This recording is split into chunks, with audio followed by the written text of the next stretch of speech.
দেশের আইনশৃঙ্খলা পরিস্থিতি নিয়ন্ত্রণে সশস্ত্র বাহিনীর ওপর অর্পিত বিশেষ নির্বাহী ম্যাজিস্ট্রেসি ক্ষমতা আবারও বাড়ানো হয়েছে।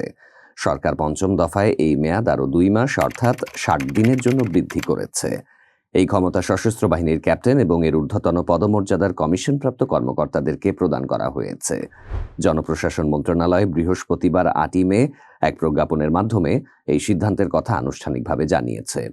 নতুন এই আদেশ আগামী 14 মে থেকে পরবর্তী 60 দিন পর্যন্ত কার্যকর থাকবে। এই সুবিধার আওতায় বর্ডার গার্ড বাংলাদেশ বিজিবি এবং কোস্ট গার্ডে প্রেষণে নিয়োজিত একই পদমর্যাদার কর্মকর্তারাও অন্তর্ভুক্ত থাকবেন। এর আগে গত বছরের 17 সেপ্টেম্বর ও 15 নভেম্বর এবং চলতি বছরের 12 জানুয়ারি ও সর্বশেষ 13 মার্চ সারা দেশে মোতায়েন থাকা সশস্ত্র বাহিনীর সদস্যদের 2 মাস করে ম্যাজিস্ট্রেসি ক্ষমতা দিয়ে আরও 4 দফায় প্রজ্ঞাপন জারি করা হয়েছিল।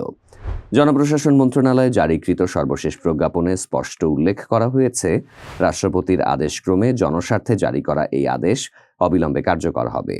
প্রজ্ঞাপনে আরও বলা হয়, the code of criminal procedure 1889-এর 12-1 ও 17 ধারা অনুযায়ী বর্ণিত অধিক্ষেত্রে অর্থাৎ সারা দেশে ও সময়কালে স্পেশাল এক্সিকিউটিভ ম্যাজিস্ট্রেসি ক্ষমতা অর্পণ করা হলো।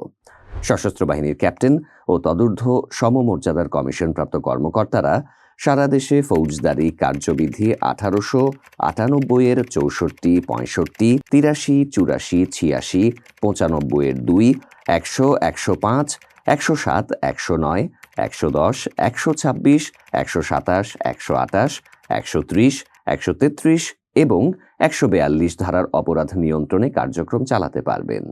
সরকারি চাকরিতে কোটা সংস্কার আন্দোলনকে কেন্দ্র করে গত বছরের 5ই আগস্ট আওয়ামী লীগ সরকারের পতন ঘটে। এর 3 দিন পর 8ই আগস্ট অন্তর্বর্তী সরকার গঠিত হয়। এর আগে জুলাই আগস্ট মাসের আন্দোলনের সময় আইন শৃঙ্খলা পরিস্থিতি নিয়ন্ত্রণে আনতে গত বছরের 19 জুলাই রাতে সারা দেশে সেনাবাহিনী মোতায়েন এবং কারফিউ জারি করেছিল তৎকালীন আওয়ামী লীগ সরকার। সেই সময় থেকেই দেশের আইন শৃঙ্খলা নিয়ন্ত্রণে সশস্ত্র বাহিনীর সদস্যরা সারা দেশে মোতায়েন রয়েছেন। এই প্রেক্ষাপটে সশস্ত্র বাহিনীর ম্যাজিস্ট্রেসি ক্ষমতার মেয়াদ আরও 60 দিন বৃদ্ধি সরকারের একটি গুরুত্বপূর্ণ পদক্ষেপ হিসেবেই বিবেচিত হচ্ছে।